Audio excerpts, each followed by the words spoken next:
I'm Shannon.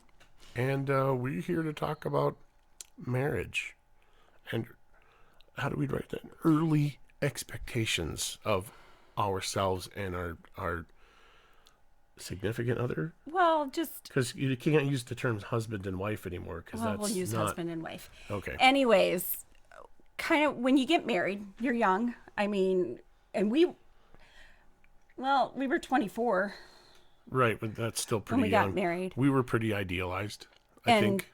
I think, you know, when you picture getting married, okay, yeah, I'm in love with this person and, you know, life is going to be great and we're going to live happily ever after. But if you're married, you know, that's not necessarily what happens because marriage is work. And I don't like work. so when we got married, I moved down to the cities area. We live in Minnesota, so down to the Twin Cities area. We lived in this small apartment, which was great. It was a great apartment for starting out. Let me back up and preface that. Both of us did a lot of our final growing up in northern Minnesota. So, and most of the things that we talk about in our formative years, I guess we'll call them, happened in northern Minnesota. So I had moved to Minneapolis, St. Paul area and was working various jobs. And we decided that you getting a teaching job was more viable to be working down there than trying to find something up. We had gotten married in December. Because I can do what I do wherever. And I moved down and moved in with him and his parents before we got married. So we lived in chaperone sin. Supervised chaperone sin. This kind of how we say it. So I could start subbing in the school. I mean, she had her own room. It's not like we shared a room. So we did that, and then we got our apartment, and you moved into the apartment in November. Yep. And then I moved in after we got married in December. Yep. And he was driving truck over the road for the first little. Not at that point. When we moved into the apartment, I was driving for a company where I was working nights. Oh yes. And no, wait, back up. No, I was working for a company I was driving during the day, but the pay was not great. The hours were not great, and we needed more. We needed more money for what I was doing, just because, you know, paying rent on an apartment and affording all of the things that you need to do life was not great. So I needed more money, and the company I was working for was unwilling to do more because, you know, why would we pay more when we can just hire somebody else? So I did go then over the road. Yeah. Which that did not last very long because it didn't last very long. I drove so many miles for that guy. He was supposed to be gone 2 weeks max and then home for 4 days. 3-4 days. Yep. And it was rare that I was gone shorter than 5 weeks. He was gone a lot. So here I was, moved down to this town that I didn't know anybody other than his family. And we didn't live that far from your family. But it was my mom's not great. I'm just going to say that. My mom is, narcissistic. See, I can't even say the word. Narcissistic and manipulative. And I remember telling my wife just before we got married that she would experience that. And I don't know that you really believed me right away. And even early on when we got married, yes, I went to Scott's family's house and was welcome there. I never felt the stuff that you mentioned did not start until later. Right. Well, yeah. But anyways, it was after you were going to trap me with the second pregnancy. It was lonely being in this new place, and I remember the one night he was home and we were sitting. He was only home because he was passing through. So he was able to stop, have dinner, and eat, and then he had to get back out on the road. And it was very hard. I remember sitting there with you, getting ready to take you back to your truck, and you telling me, saying, if you don't want me to drive, just tell me. And I did not at that time, because we were still early married. I didn't feel like I should be able to say something and tell him that. Let's make sure that we frame this properly. I loved driving over the road. I really enjoyed it. I liked the work. I liked the challenge. I liked that you never knew what was going to happen the next day. There was a lot that I really liked about it. I did not like being away from my wife. I did not like being away from my family, but I knew it was a job that I could do, and I knew it was a job I did very well. And the rewards were instant in a lot of ways. I mean, you knew, hey, I drove 600 miles today. That's a good day. So you got that reward. And that's what Shannon saw, was that how much I enjoyed doing the job. And I didn't think I should tell him, no, stop doing what you love to do, because I need you here. I did not feel that was my place as his wife. And he finally did get me to tell him, nope, I need you home. I need you home. We're supposed to be getting to know each other. Sorry. We're supposed to be getting to know each other and figuring this whole marriage thing out, and having a husband that drove truck over the road and was gone majority of the time. It was not easy to do. What she's saying is she's not built that way. She's not, and this is not a slight at her. It's just she's not built to be that kind of independent. That doesn't mean that she's not independent and strong and all those wonderful things. It means that she wants to be partnered with. I grew up, my dad worked away from home, and that's what he did, and he was gone, and I did not want that. It was hard on all of us. It was hard on my dad. It was hard on my mom. It was hard on us kids, and that's not how I wanted our family to grow. I wanted us to be together, and kind of that, like he said, partnership. We worked together, and it was hard.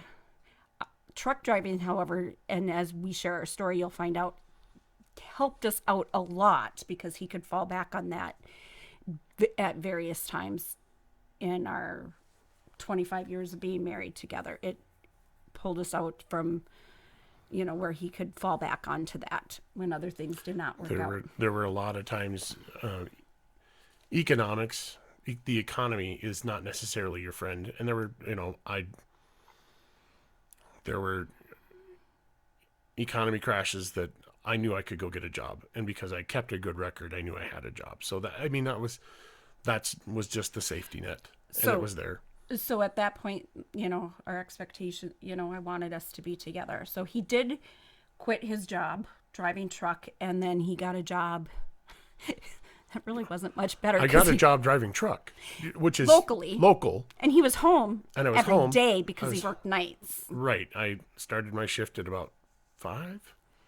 No, but you had to leave the apartment about 4. Yeah, there's almost an hour drive to get there through traffic. So I started about 5. And they knew I was kind of far away compared to their other drivers. And I told them, I will do my best to be here around this time, but also understand I will work until the job is done. So give me some leeway here, and we'll get this sorted out. So that's what I did. As a teacher, and at that point I was still just subbing. And I was subbing a lot, because as a sub you can pretty much work every day. So I was taking as much subbing jobs as I could. So what would happen is I'd be leaving in the morning when he'd be coming home. And I would be coming home. Literally, she would be driving out the driveway of the apartment complex as I was pulling. And hundreds of times we met that way. We literally stopped, rolled the window down, said 4 words, and I love you and have a great day. And that was it. And that was what we saw each other. And she didn't get home until after I left. Sometimes if I was subbing in a place that was close by, I would maybe get to see him before he left. Now, granted, he had the weekends off, and I had the weekends off, so we did get to see each other on the weekends. So unless I got called in, which that happened too frequently. It did, but not as much as it did on other times. We'll talk about that later. So that was a little bit better, but still we did not get to see each other as often. And the job that you had kind of had was not the greatest. It was not the cleanest. We'll share some stories about that job. There's some good stories that came out of that job. But so as with that job, even from the time that you took it, you were in the process of looking to try to find a different Immediately. job. Yep. Immediately, It was always a kind temporary of thing. always a temporary thing. And then you found your job. So I need to preface this. I have 2